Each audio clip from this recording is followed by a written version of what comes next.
मुझे लगता है मैं फिर से जी उठा हूं। बस कर दो अरसलान, कितना झूठ बोलोगे? फिजा तुम्हारी कसम मैं झूठ नहीं बोल रहा।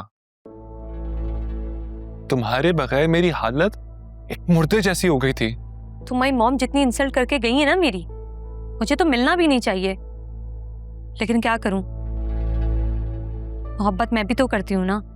फिजा मैं जानता हूं मॉम ने तुम्हारे साथ ज्यादती की है, लेकिन ट्रस्ट मी यार, मेरा कोई कसूर नहीं है। मुझे कुछ नहीं पता था उनके इरादों का। अरसलान, अगर तुम्हारी मॉम ने मेरा इतना ही तमाशा बनाना था तो तुम्हें उनको लाना ही नहीं चाहिए था। तो मैं कब लाना चाहता था? मैंने तो हर दफा बोला कि कोर्ट मैरिज कर लेते हैं, लेकिन तुम्हारी अम्मा की जिद थी कि अपनी अम्मी को घर लेकर आओ। क्या फायदा हुआ ये करने का? उल्टा हम दोनों एक दूसरे से दूर हो गए हैं। तो अम्मा भी क्या करें, उनको अपनी बेटी के लिए सिक्योरिटी चाहिए ना। तो फिजा मैं हूं ना तुम्हारी सिक्योरिटी। तुम एक दफा मेरी जिंदगी में आ जाओ, आई प्रॉमिस मैं तुम्हें कोई तकलीफ नहीं होने दूंगा। तुम बस रहने दो अपनी बड़ी बड़ी बातें। कैसे संभालोगे मुझे? तुम तो कुछ करते भी नहीं हो। फिजा मैं कुछ करूं या ना करूं, इससे कोई फर्क नहीं पड़ता। तुम्हें मेरा स्टैंडर्ड पता है, मैं एक बिजनेसमैन का बेटा हूं। तुम्हें घर बैठे भी ना अयाशी करवा सकता हूं। और रहा तुम्हारी अम्मा का सवाल, सिक्योरिटी चाहिए ना उनको, तो मिल तो गए उनको 50 लाख।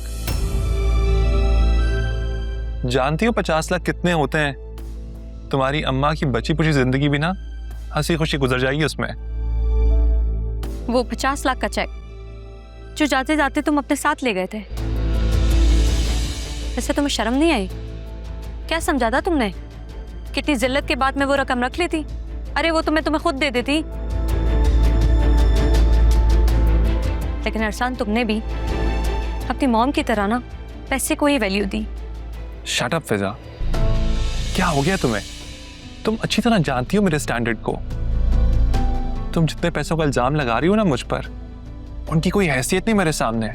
अच्छा, तो फिर कहाँ गया वो चेक? मुझसे क्या पूछती हो? जाओ पूछो अपनी अम्मा से,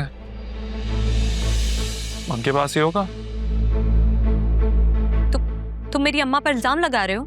कोई इल्जाम नहीं लगा रहा मैं, तुम्हारी अम्मा की असलियत तुम्हें बता रहा हूं।